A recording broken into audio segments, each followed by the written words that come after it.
Your phone lights up with one name, and your body changes before you read the message. Your shoulders tighten, your attention leaves the room. Part of you is already preparing to calm them, advise them, defend yourself, or solve a problem that has returned in a different form. You have not answered yet, but you are already paying. Maybe this person is a friend who calls only when life is collapsing. Maybe it is a relative whose disappointment becomes your emergency. Maybe it is a partner who turns every difficult feeling into a test of your love. Maybe it is a colleague who hands you pressure, confusion, and unfinished work, then leaves with a lighter step. The conversation may last 20 minutes. The effect lasts the rest of the evening. You replay what they said. You wonder whether you were kind enough. You draft another message. You explain the situation to someone else because your mind is still trying to finish a conversation that never really ends. This is what it can feel like when a person drains your peace. But we need to be careful with that sentence. It is easy to turn pain into a label. It is easy to decide that another person is an energy thief, a toxic personality, or a villain whose entire identity can be explained by what you feel after speaking with them. That may produce certainty. It does not always produce wisdom. People can be difficult without being evil. They can be in genuine pain and still ask too much of you. You can love someone and still participate in a pattern that leaves you depleted. You can also feel drained because you do not state your limits, because you volunteer for responsibilities no one assigned to you, or because you believe a good person should always be available. So this video is not about diagnosing them. It is about examining the pattern between you. You will learn to measure the cost before, during, and after contact. You will separate what is yours, what is theirs, and what is genuinely shared. Then you will learn how to reduce access without cruelty, without a dramatic performance, and without pretending that detachment means you no longer care. Because real detachment is not emotional amputation. It is the end of unlimited access. It is the end of borrowed responsibility. It is the moment you stop using another adult's emotional state as the command center for your attention. Start with behavior, not identity. Instead of saying, "they are draining," ask, "what repeatedly happens before, during, and after our contact?" That question sounds less dramatic. It is also more useful. A label tells you who the other person supposedly is. A pattern shows you what actually needs to change. Perhaps every call begins as a request for perspective and ends with you becoming responsible for the decision. Perhaps every visit includes an hour of criticism, followed by pressure to prove that you are not upset. Perhaps every conflict is resolved for one night, then reopened the next morning, as if nothing was learned. Or perhaps the person is going through a genuinely hard season. They receive help, make decisions, respect your time, and show interest in your life even while struggling. That can be exhausting too, but it is not the same pattern. Difficulty is not the same as extraction. Need is not the same as entitlement. One crisis is not the same as a relationship organized around permanent crisis. This distinction matters because a wise response should fit the evidence. If someone is grieving, injured, caring for a sick parent, or facing a sudden loss, your temporary effort may be part of friendship and duty. If someone repeatedly gives you the same unsolved problem, rejects every available choice, and expects you to absorb the emotional consequence, more help may not be kindness. It may be helping the pattern continue. Also examine your own role without turning that examination into blame. Do you answer immediately because they demanded it, or because silence makes you anxious? Do you offer advice that was not requested, then feel responsible when it is ignored? Do you keep saying yes while hoping the other person will notice the sacrifice and release you? Their behavior matters. Your participation matters too. Stoicism begins there. Not with the fantasy that you can define another person perfectly, but with the honest recognition that your choices are the part of the relationship you can actually govern. To see the pattern clearly, measure 3 costs. The first is the anticipation cost. This is what you pay before contact begins. You notice their name and prepare for impact. You rehearse boundaries in the shower. You check your schedule because a simple coffee may become an entire afternoon. You delay opening a message because experience tells you that reading it will create an obligation in your mind. Anticipation is information. It is not a final verdict. Your body can react from habit, from an earlier conflict, or from your own fear of disappointing people. But when the same tension appears repeatedly around the same pattern, it deserves examination. The second is the contact cost. Notice who you become during the interaction. Are you present, honest, and able to think? Or are you monitoring every word, hiding normal needs and trying to manage two nervous systems at once? Can you disagree without being punished? Can you say, "I do not know," without being pushed into a solution? Is there room for your reality, or only for your usefulness? The third is the recovery cost. How long does the conversation continue inside you after it ends? 10 minutes of quiet may be normal. Difficult human contact has weight. But if a short interaction consistently takes hours of rumination, reassurance, venting, lost sleep, or neglected work, the true duration of the contact is much longer than the call log shows. Imagine a simple ledger. Before, 30 minutes of dread. During, 40 minutes of emotional labor. After, 3 hours of mental replay. The relationship did not ask for 40 minutes. It occupied more than 4 hours of your attention. Now add a fourth question. What changed? Did the person leave with a decision, a next step, or a clearer understanding? Did you solve something that was actually yours to solve? Or did the pressure simply move from their body into yours? This is not about demanding a productive outcome from every conversation. Friends are not projects. Love is not an efficiency system. Sometimes the good thing is simply sitting beside someone in pain. But even companionship has a shape. It can include consent, limits, reciprocity, and an ending. If the same emotional weight is transferred again and again while responsibility never moves, you are not only offering support, you are becoming storage. And no relationship becomes healthier because one person has agreed to store what the other person will not carry. Consider Leah and Nora. They are composite fictional characters, not real clients or viewer stories. Nora calls Leah after another painful argument. Leah listens. She helps Nora slow down. They identify what Nora wants to say the next day. That is support. Then Nora asks Leah to write the message. Leah does. The next morning, Nora has not sent it. She wants another call. She needs Leah to decide whether the relationship should continue. Leah moves a work meeting, talks for an hour, and gives an answer. Nora rejects the answer and returns to the argument. That evening, Leah is still thinking about Nora's relationship while Nora is watching a movie with the person she was going to leave. The pressure has moved. The responsibility has not. Compassion says, "I can sit with you while you face this." Rescue says, "I will face this instead of you." Compassion respects the other person's capacity, even when that capacity is uncomfortable to watch. Rescue quietly assumes that nothing will happen unless you make it happen. That can feel loving because it makes you useful. It can also become a way of controlling uncertainty. If you write the message, choose the plan, remind them, call again, and predict every outcome, perhaps you can prevent the next crisis. But another adult's life cannot become stable through your permanent supervision. You can offer a hand. You cannot become their legs. You can share perspective. You cannot provide the decision. You can care about the consequence. You cannot perform the lesson on their behalf. The test is not whether you feel compassion. The test is where responsibility lands after compassion is expressed. After you help, are they closer to carrying their part, or are you carrying more of it? Detachment begins when help returns responsibility to its proper owner. That may sound like, "I will listen for 15 minutes, but I cannot decide this for you." Or, "I can review the plan once. The next step is yours." Or simply, "I care about you, and I do not have the capacity for this conversation tonight."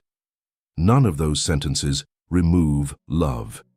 They remove the false promise that love means endless rescue. The opening chapter of Epictetus's Enchiridion draws a line between what belongs to our agency and what does not. Here is a modern paraphrase, not a direct quotation. "Your judgments, aims, choices, and actions are your work. Another person's opinions, reactions, and choices are not yours to command. Applied carelessly, that idea can sound cold. It can become, their feelings are not my problem. That is not the standard here. Your conduct affects people. Your promises create duties. Your mistakes may require repair. Shared work creates shared consequences. The Stoic distinction is not permission to become careless. It is a way to place responsibility accurately. Use 3 columns. The first column is mine, my tone, my honesty, my availability, my decision to answer now or later, my tendency to make promises under pressure, my willingness to correct harm I caused, my choice to keep listening after I no longer have the capacity to listen well.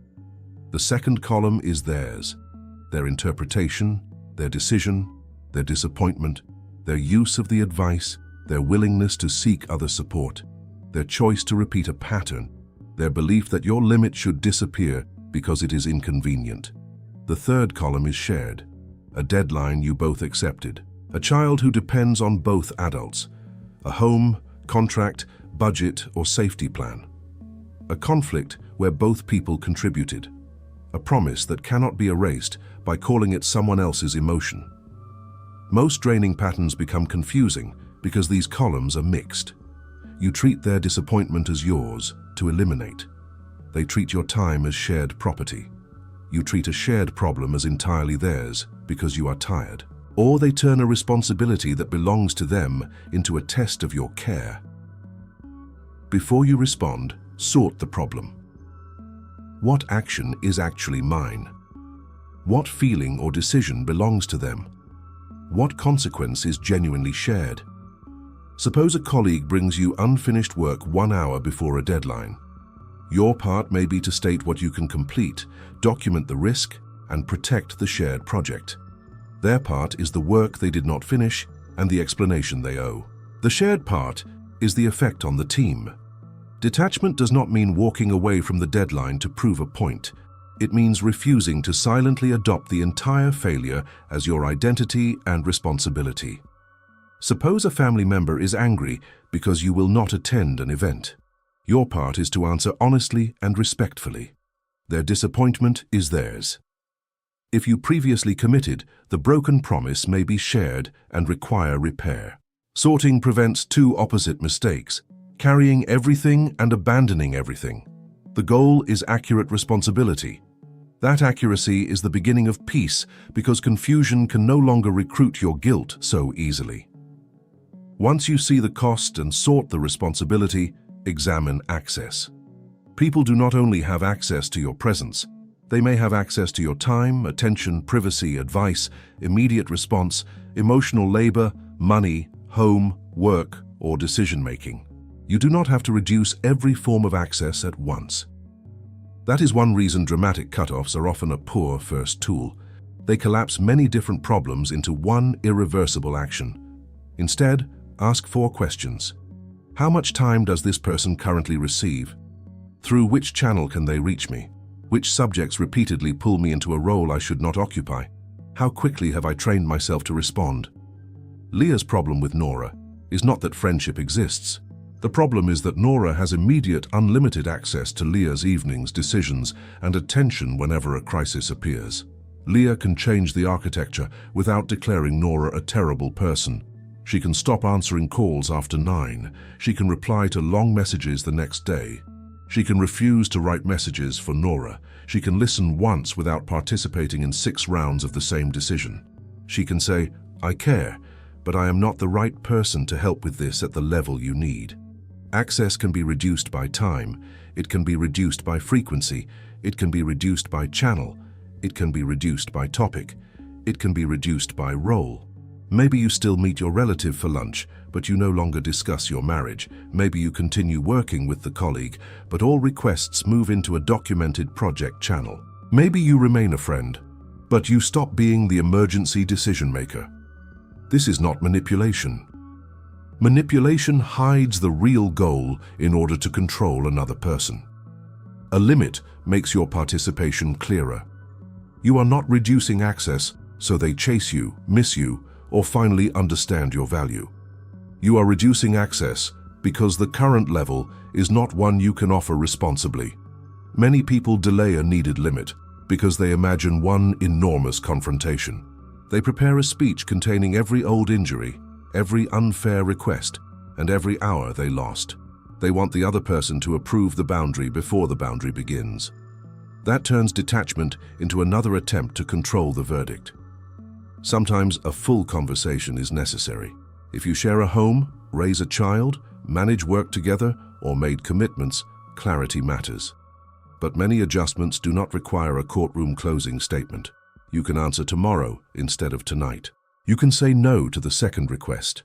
You can end the call when the agreed time ends. You can stop offering private information that always becomes material for criticism. You can leave a repeated argument after stating your position once. Quiet change is not the silent treatment.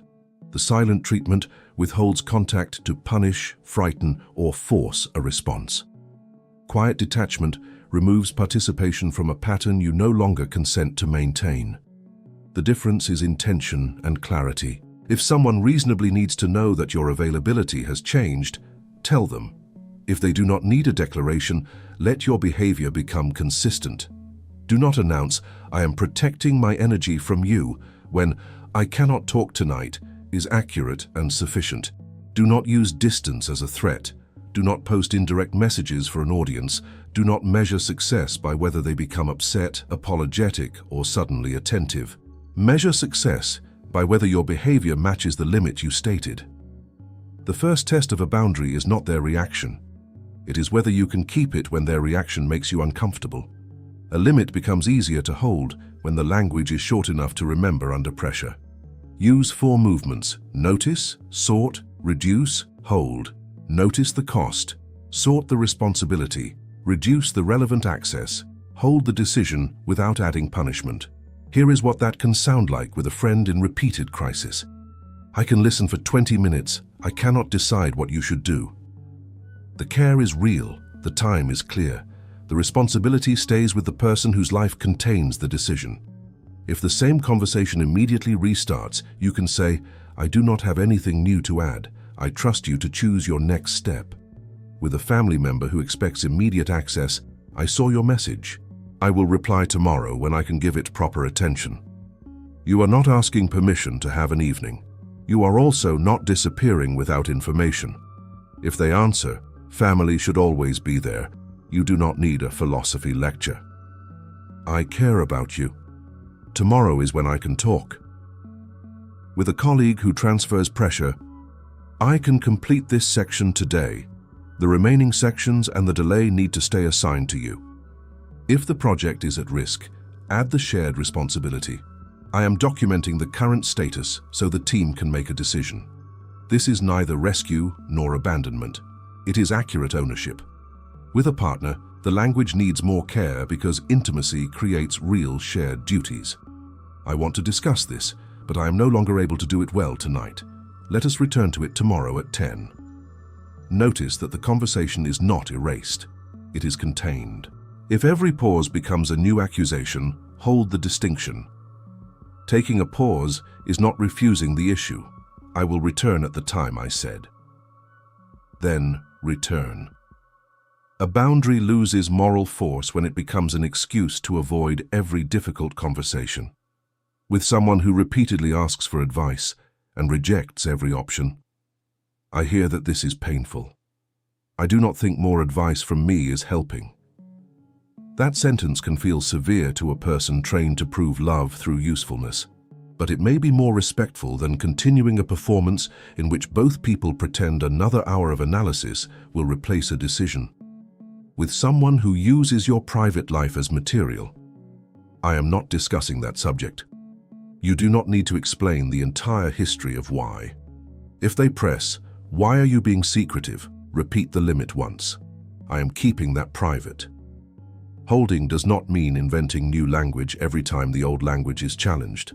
With Leah and Nora, the first conversation might be simple. "I care about you, and I have realized I am taking on decisions that belong to you. I can listen, but I cannot write the messages. Choose whether you stay or keep repeating the same conversation late at night." Nora may feel hurt.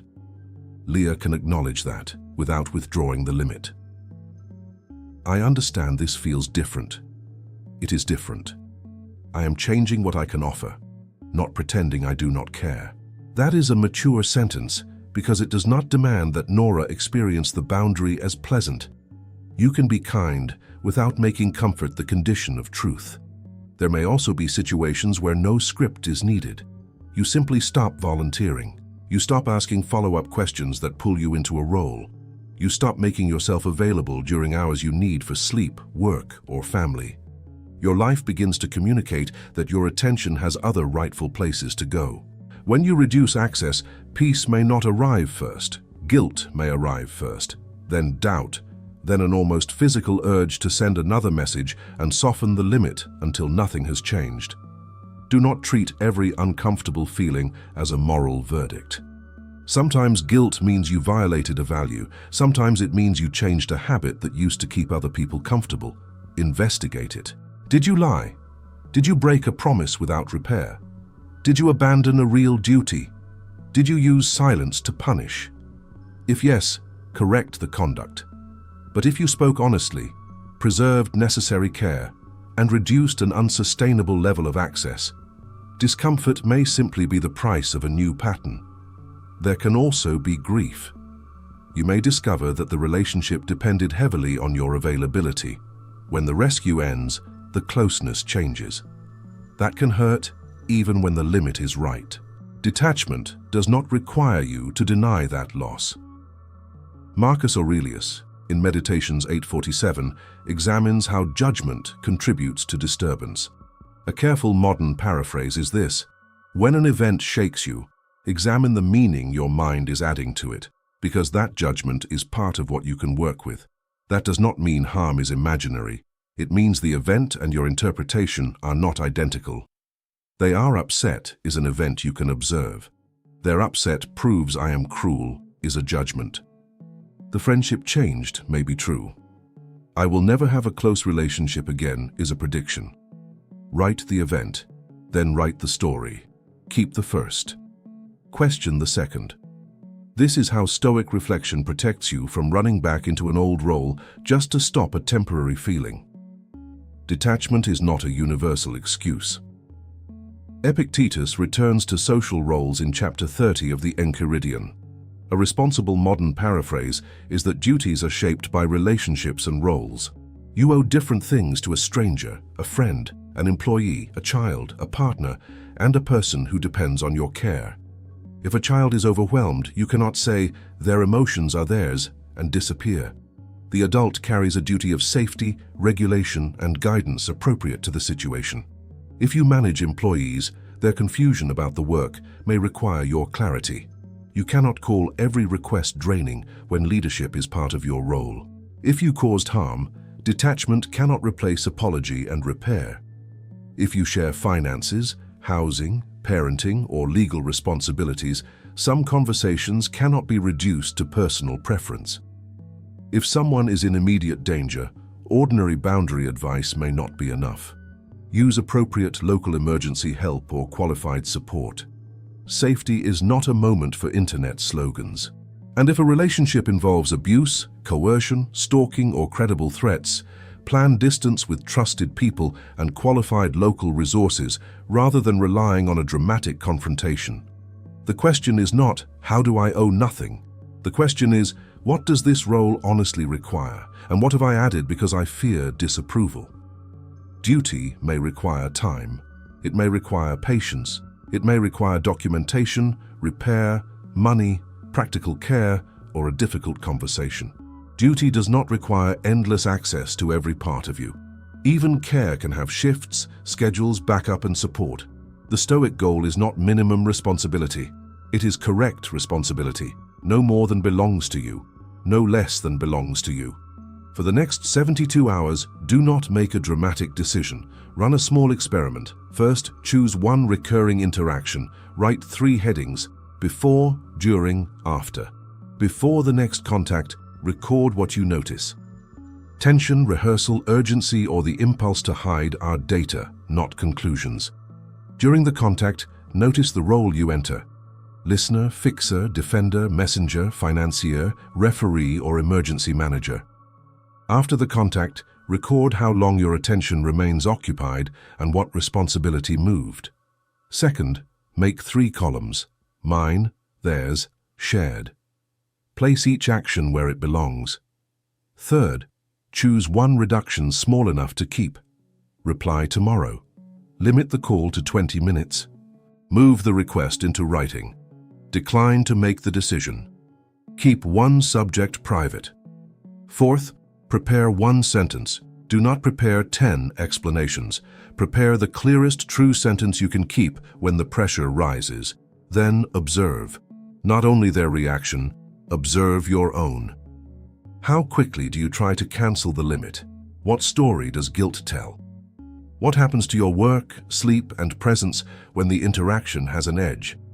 At the end of 72 hours, ask, did the smaller access create more honesty or only more conflict? Did I preserve a real duty? Did responsibility return to the person who could carry it? Do I need another adjustment, a direct conversation, or outside support?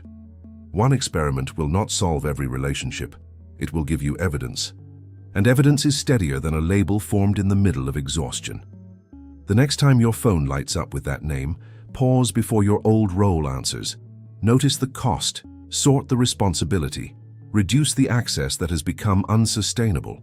Hold the limit without punishment. You may still answer, you may still listen, you may still help. But help will have an edge. Care will have a shape. The other person's life will remain in their hands, and your life will return to yours. Some relationships will adapt. Some will become more honest. Some may become quieter because the old pattern was carrying more of the connection than you realized. You cannot control which outcome appears. You can control whether you keep donating your peace to avoid learning the truth. Detachment is not becoming cold. It is becoming accurate. This is my feeling. That is their decision. This is our duty. That is not my burden. If this is where you struggle, tell me in the comments.